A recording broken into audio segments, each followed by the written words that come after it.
नाना, आप प्रहार भी की है और आपने वेलकम भी की है, सब तरह की फिल्में आपने की है। हाँ, ये वाला जो रोल था, ये कितना स्पेशल था आपके लिए? देखो प्रहार लिखी थी, डायरेक्ट की थी और काम भी किया था। लिखी भी आपने थी? हाँ, तो अनीस बज्मी जब वेलकम के लिए मेरे पास आया तो मैंने कहा यार ये इस किस्म का तो रोल मैं करता नहीं, ना तो किया है। नहीं नाना आप करो, ये बहुत अच्छा है, इससे लोगों को बहुत पसंद आएगा। आपने किया नहीं तो लोगों को। मैंने कहा ऐसे नहीं। अच्छा, मैंने कहा तू अपने माँ की कसम ले और बोल मुझे करना चाहिए ये। अब उसके समझ में नहीं आया ये क्या बोल रहा है। मैंने कहा तुझे अंदर से लगता है ना मैं करूँ, माँ की कसम लेके बोल। तो कहता माँ की कसम मुझे लगता है कि आपको ये करना चाहिए। मैंने कहा ठीक है मैं करता हूँ। अब अपने आप को टटोलने का एक तरीका है कि मैं ये जॉनर में करता हूँ, ये करता हूँ, ये करता हूँ, ये भी करके देखते हैं। अब ठीक, लोगों को अच्छा लगा। अब कई बार तो ऐसे होता है कि बहुत से लोग अभी वेलकम की वजह से जानते हैं। तो ये जो है यहाँ जो कहना चाहता है उसका मैं हिस्सा बनना चाहता था। और यहाँ काम करना नहीं, एक्टिंग करनी ही नहीं थी। जैसे है वैसे एक बार वो ढाल लो अपने आप में, जो भार्गव जो है उसको, फिर वो बहुत आसान था। और अलग अलग करने में जो मज़ा है वो एक ही तरह के करते रहो और पैसे बटोरते रहो तो क्या है। और मैं हमेशा एक स्टेटमेंट करता हूँ सुदेव कि हमारे सुख और दुख की व्याख्या रोज़ बदलनी चाहिए आर्टिस्ट की, नहीं तो हम एक ही तरह से इमोट करते रहेंगे। और व्याख्या बदलने के लिए हमको अलग अलग दुख देखने पड़ेंगे। वो दुख देखने तो घर के बाहर निकलना पड़ेगा। कलाकार है वो सबसे दुखी होना चाहिए, असंतुष्ट होना चाहिए। तो अगर ये समझता है कि मेरे पास बहुत पैसे आए तो मैं बहुत सुखी, मेरे अगल बगल के लोग, मेरे घर वाले सुखी होंगे, मैं नहीं सुखी रहूँगा। क्योंकि आज मैं एक उधार का दुख और सुख लेके मैं एक किरदार निभा रहा हूँ, कल दूसरा करूँगा तो फिर उधार का। मेरे सुख और दुख के लिए मेरे पास वक्त है ही नहीं। हमारे पास एक बहुत बड़ा माध्यम अभी आ गया है, नाम फाउंडेशन हमने एक शुरुआत की, उसके ज़रिए इतना कुछ काम चल रहा है। कश्मीर में चल रहा है, गुवाहाटी में चल रहा है, राजस्थान में चल रहा है, महाराष्ट्र में हालांकि हो ही रहा है। आप समाज सेवक भी बन गए? नहीं, समाज सेवक नहीं, जिससे मुझे सुकून मिलता है। मैं किसी की सेवा नहीं करता, मुझे जो अच्छा लगता है वो मैं करता हूँ। मैं उस दिन मैंने कहा कि मैं मंदिर नहीं जाता, मंदिर जाने के बाद मुझ में जो बदलाव आता है वो मुझे अच्छा लगता है, इसलिए मैं मंदिर जाता हूँ। तो ये बहुत अच्छी बात थी। I like you not because of what you are but what I am when I am with you.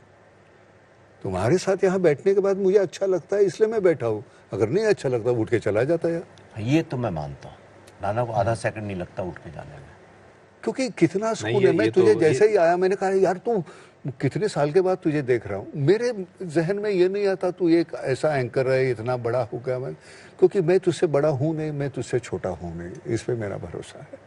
हम सब एक ही जगह है। हाँ, तेरी औकात ज़्यादा है, तू बहुत अच्छी तरह बोल लेता है, अंग्रेजी आती है तुझे, हिंदी बहुत बेहतरीन आता है। हाँ, मेरे उसका शब्दों का मैं उसका इस्तेमाल नहीं कर सकता, मुझे मालूम नहीं ज़ुबान है। मराठी होती तो मैं अलग सिरे से बात करता। लेकिन इस बंदे ने जब उस रोल के लिए जब बुलाया, तो जब पल्लवी प्रोड्यूसर है, पैसे कितने लोग? बुलाया नहीं, मैं आया था गांव में। हाँ, मतलब बुलाया, मतलब तो गांव ऑफर दिया, जंगल में एक ऑफर लेटर दिया, जंगल में, गांव में। तो मैंने कहा पैसे कितने लेते हो? तो मैंने कहा मैं इतने लूँ। इतने तो नहीं दे पाएंगे। तो मैंने कहा कितने दोगे? इतने। अच्छा ठीक है। इनका नरेशन शुरू हो गया।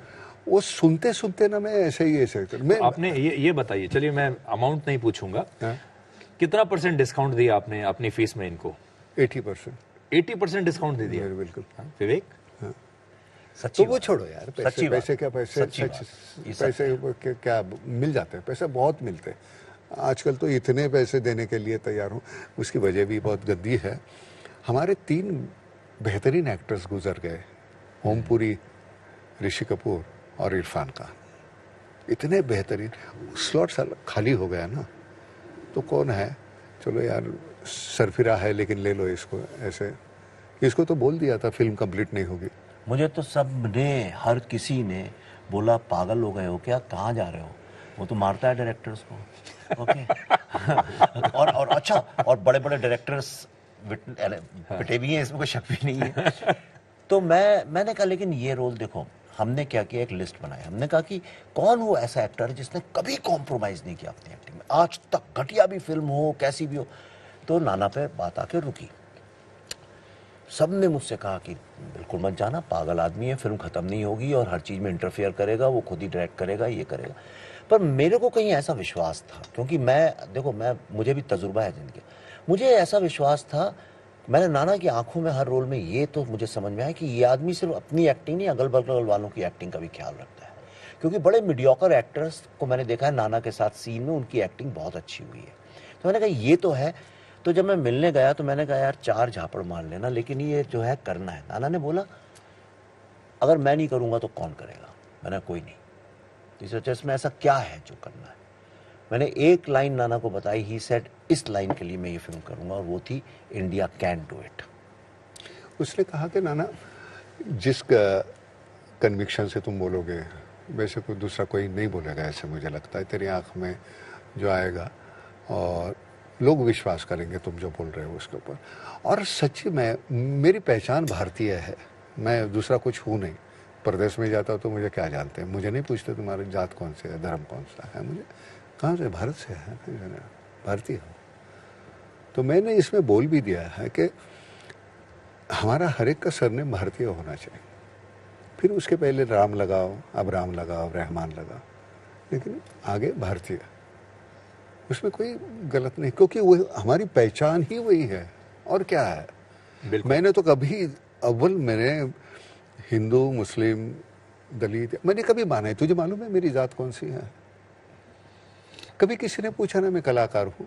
ये इतना बड़ा माध्यम है, ये कैमरा, उसके जरिए मैं जो कुछ कहना है मैं कह। पर नाना आजकल अमृत काल में भी अभी जो देशभक्ति की अगर कोई बात करे तो एकदम से आपके खिलाफ एक इकोसिस्टम खड़ा हो जाता है। तो देशभक्ति के लिए जाने ना, छोड़ दो ना उसका, तुम क्यों, तुम्हें जो लगता है वैसे जियो ना यार। मरना तो एक ही बार है, बार बार कैसे मरे, क्यों मरे? इतना बेहतरीन, इतनी बेहतरीन जिंदगी है हमारे हिस्से में। इनकी उम्र वैसे तो 73 साल है, पर आपको ऐसा लगा इनसे बात करके और काम करके कि वैसे ये 100-150 साल के होंगे? क्योंकि ये बॉर्न नाना है, बचपन से ही नाना है। हाँ, वो अमित जी हमें वो एक फिल्म कर रहे थे कोहराम करके, एक दिन अमित जी आए, अमिताभ बच्चन हाँ। और मिठाई बांटने लगे। मैंने कहा क्या हो गया? नहीं मेरी बेटी को बच्चा पैदा हो गया, मैं नाना बन गया। मैंने कहा कितने साल लगे यार, मैं बचपन से नाना हूँ। पर नाना इसके पीछे कहानी क्या है कि आप इतनी बचपन से ही अगर आपको नाना बना दिया? हाँ। इसके पीछे कहानी क्या है? क्या आप बचपन से ही बहुत ज्यादा मैच्योर थे, बचपन से ही आप दादा नाना की तरह? नहीं, वो बिल्कुल मेरे विपरीत है। मैं कभी मैच्योर हो नहीं सकता। मैं जैसा हूँ वैसा हूँ यार। मुझे नहीं है, वो शुगर कोटेड में बन नहीं सकता। तू मुझसे दूर रहना चाहता है तो दूर रहे, कोई बात नहीं, लेकिन मैं जो हूँ मैं हूँ। आजकल आपके इंस्टाग्राम पे हम बहुत वीडियोस देखते हैं जिसमें कहीं आप खाना पका रहे हैं, कुकिंग कर रहे हैं, बिल्कुल बेसिक सी जगह पर आप ऐसे चूल्हा लगा के और आप खाना पका रहे हैं। गांव खेड़े में वैसा ही है। वो तो अंदर तो वो धुआं हो जाएगा, तो बाहर लगा के। नाना का क्या, आप इनके घर जाओ तो एक कुछ ऐसी प्रथा है क्या, 2 चीजें मुझे बहुत अच्छी लगी। एक तो क्या है कि नाना क्या जो भी आते हैं गाँव के लोग, वो इनके पाँव छूते तो ये भी उनके पाँव छूते हैं। अच्छा। हाँ, जो पाँव नाना का छुएगा नाना उसका पाँव छुएगा। दूसरा मुझे क्या अच्छा लगा कि ये खाना आपके लिए बनाते हैं, और जब तक जैसे गृहणियाँ नहीं होती हैं अपने हिंदुस्तान, जब तक आप परोस के खिला के आप खा नहीं लें तब तक खुद नहीं खाते। ये 2 मैंने क्या, मुझे बहुत अच्छा लगा। मुझे लगा कि देखो कितना रूटेड आदमी है ये लोग। मैं हमेशा माँ बनना चाहता था, वो तो बन नहीं पाया, तो ये एक और जरिया है माँ बनने का यार। कितना अच्छा फिल्म में ट्रिब्यूट किया वहाँ को। पर एक जो मैंने सुना कि इसमें आपने महिलाओं के लिए बहुत अच्छा एक संदेश आपने देने की कोशिश की, खासतौर पर हमारी जो महिला वैज्ञानिक हैं उनके लिए। जी, मैं जब इंटरव्यू कर रहा था NIV वगैरह में, तो एक दिन मैंने अपने असिस्टेंट से कहा यार यहाँ सिर्फ औरतों का इंटरव्यू क्यों कर रहे हैं, आदमियों के क्यों नहीं कर रहे हैं? तो वहाँ के डायरेक्टर ने मुझे बताया यहाँ ज़्यादातर औरतें ही काम करती हैं। मैंने कहा पर क्यों? उन्होंने कहा ये ऐसा कठिन काम है कि सिर्फ औरतें ही कर सकती हैं, और ये सत्य है। आदमी आते हैं चले जाते हैं। और मैंने जब उनकी शक्लें देखी तो मैंने कहा ये भीड़ में खड़ी है तो इनको कोई एम्पावर्ड मानेगा ही नहीं। क्योंकि वो तो एकदम देसी, कोई ऐसा उनको सुपरफिशियल एम्बिशन नहीं है, फिजिकल एम्बिशन नहीं है, अपना सब्जी भी खरीद रही हैं, बर्तन भी साफ कर रही हैं, कोई वैनिटी नहीं है, कुछ भी साड़ी पहन ली, कुछ फैशन नहीं, कुछ नहीं, चली आई और सब पति की भी सेवा कर रही हैं, सास ससुर का भी ख्याल करती हैं, बच्चों के होमवर्क भी कराती हैं, वैक्सीन भी बनाती हैं। मैंने कहा ये कैसी साइंटिस्ट की, मुझे ऐसा लगता नहीं है ना कि भाई ये एनआईवी में जाके ये वैक्सीन बनाती होंगी। तो मुझे ऐसा लगा कि हमारी माएँ जो हैं उनकी सबसे बड़ी क्वालिटी वो है जो एक ह्यूमन होने की सबसे बड़ी क्वालिटी है, वो है त्याग, सैक्रिफाइस। सुधीर जी, सैक्रिफाइस एक ऐसी क्वालिटी है, बातें बड़ी बड़ी की जा सकती हैं, आदमी चवन्नी नहीं छोड़ता अपनी, उससे को अच्छा भाई तो अपनी कंफर्ट छोड़ दो, लोग छोड़ने को तैयार नहीं होते हैं अपनी। हमारी माएँ अपनी इच्छाओं का त्याग करती हैं, राइट, अपने अपने कंफर्ट का त्याग करती हैं, खाना कम खा लेंगी, साड़ी नहीं खरीदेंगी, मेकअप नहीं करेंगी, दो पैसे बचा के बच्चों पे लगा देंगी, अपने सुख दुख को मार के दूसरे की सेवा जो करती हैं। हमारी माँओं के त्याग की कहानी बहुत बहुत बहुत अद्भुत है, वो इस फिल्म में हमने दिखाई है। आपको कोविड हुआ जी, कितनी बार? मुझे ऐसा लगता है 2 बार हुआ। एक बार तो मुझे पता नहीं चला, मुझे लगा सर्दी जुकाम है, और एक बार मैं अमेरिका में था तब मुझे ओमिक्रॉन हुआ। तो मैं संक्षिप्त में ये बताइए कि कोविड ने आपकी थॉट प्रोसेस को कैसे बदला? क्या बदलाव आया कोविड के बाद आपके अंदर? I am a little different man since that. एक तो मेरे को उस वक्त ये समझ में आया कि हम बिना पर्पस के जिंदगी बिताने का कोई अर्थ ही नहीं है। क्या क्या करता मैं अगर हो जाता कोई, मेरे तो कई रिश्तेदार बहुत जिगरी करीबी लोग गुजर गए, पर हम एक इतना जो दिखता भी नहीं है वायरस, उससे इंसान डर के बैठा और खुद को अहम में इतना वो करता है। मेरी जिंदगी में सात्विक हुआ एक तो सबसे पहले, मुझे लगा कि किसी आडंबर की जरूरत नहीं है, इसीलिए मुझे कुछ खोने का डर नहीं है आज की तारीख में, और इसीलिए मैं चलता ये हूं। बदलाव आपके अंदर है। नाना, आपको कितनी बार हुआ? 7 बार। हाँ, आपको मतलब COVID मैं एक ही दिन अस्पताल गया, लेकिन वो माहौल देख के मैंने कहा नहीं यार, यहाँ नहीं रहेंगे। अब मैं वो बिल्कुल, हमारे यहाँ दीवारें नहीं, पहाड़ है अगल बगल में, तो हम वहाँ वैसे ही ठीक हो जाएंगे, तो वैसे हो गया हम उसको। लेकिन वो बदलाव क्या आया कोविड के दौरान? क्या आपने भी लगा कि आपकी पर्सनैलिटी में भी कोई बदलाव आया उसके बाद? मुझे बदलाव दिखाई दिया कि उस वक्त ना तो धर्म रहा, ना तो जात रही, ना तो कोई, सब इतने एक हो गए थे एक दूसरे के लिए। तो कोविड ने वो बहुत अच्छा इंजेक्ट कर दिया था सबके मन में कि यार मौत है तो वो सबके लिए, फिर उस वक्त तुम्हारा धर्म विरम हम देखेंगे नहीं, तो उसकी वजह से सब इकट्ठा हो गए थे। तो मुझे वो बदलाव कमाल का लगा था।